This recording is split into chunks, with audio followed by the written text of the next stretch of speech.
murazi ko dufise umubanyi mu buraruko bw'igihugu cacu atatubaniye neza, akaba ubuho aguma duhigira aturitse urutoki ngo Burundi nibwo bumwononera mu mugambi wo kwihagira igihugu kibanyi ca Kongo.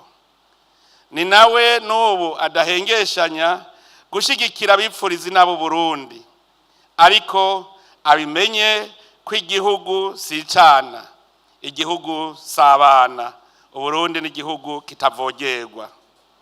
Musabwa rero kuryamira amajanja, muri kanure mufatanije n'abajejwe intwaro n'abene gihugu bose.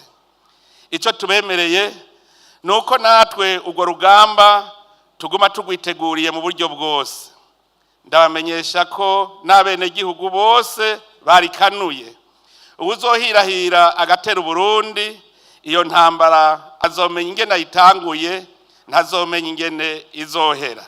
Cyo nobwira uwurota wese ashaka gutera Burundi, nomubwira nti arahirwa abasenga iyo dusenga, ahandi hoho izoherera iwe kuko Imana ntirenganya.